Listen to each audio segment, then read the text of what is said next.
Hello, my name is Ariella Knight. I'm the founder and director of the American Institute in Algeria. I am an American who has been living in Algeria now for 4 years, and I live here and have the time of my life, basically. So before coming here, I had heard of Algeria because I studied in France. And when I told my family and friends I was moving to Algeria as an English teacher, they said, "Oh, I've always wanted to go to Nigeria." And I had to explain it's a different country and they didn't know anything about it. I landed in Algeria in the evening. And so the morning after was the first time I saw the city of Algiers, and I was completely shocked. I think I expected Algeria to look, I don't know, maybe more like Morocco, but what I found was completely unique. The architecture was beautiful, all the white buildings, on a hill overlooking the ocean. I had not anticipated the beauty, and عجبتني بزاف. I think the first word in Darja that I truly learned, it's زيد شوية. This is when I was parking the car and a random stranger would approach and start saying زيد شوية, زيد شوية. The first few times I didn't understand anything. Eventually, I came to realize this meant continue, keep going, you're fine.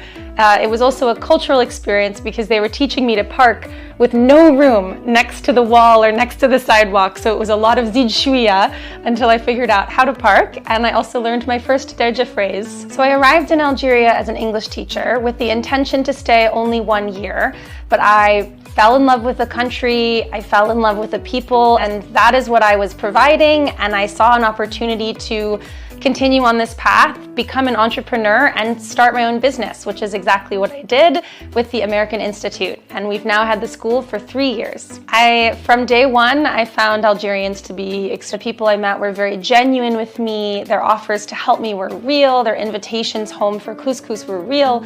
I was able to engage directly with the culture here, and it's one of the reasons I decided to stay. So the first encounter I had with traditional Algerian food, it was mouloud, and a very kind friend of mine brought me a basket with homemade shashoucha. Opened it, I had the soup, I had the chicken and vegetables, and I had the bread. But I had no instructions on how to eat this. So I did my best guess. I took the bread like this, and I dipped it in the soup, and I ate it. And only, I think, a month later, when I was invited for my next shashoucha, did I realize how wrong I had been. But despite this, I still really enjoyed it, and it was really delicious. And today, shashoucha is still the plat préféré for me in Algeria. What I can say is I'm still a beginner in Darja, but there's a few words that I've already integrated into my vocabulary here. So you can ask my team, but I'm often saying khlas, I'm often saying mazal, zid shwiya. Now I also use zid shwiya. All of them, masha'Allah, bismillah, insha'Allah, alhamdulillah, those are integrated very quickly. And my favorite to use is probably wallah. Oh, Rani Lehna, that's true. I also, at times of stress, I will say Rani Lehna. Well, what I can say is that I have the choice. Every day I have the choice. I'm an entrepreneur. I don't have a long-term contract. Every day I stay in Algeria, it's because I choose to be in Algeria. So if you came to me and offered me another country, I would say no, thank you. I have my business here. I have my community here. I see my future here. I guess what I want Algerians to know when I meet someone in the street and they ask me how my experience is here, I tell them that not only do they have a beautiful country, but you also have an amazing population, especially youth.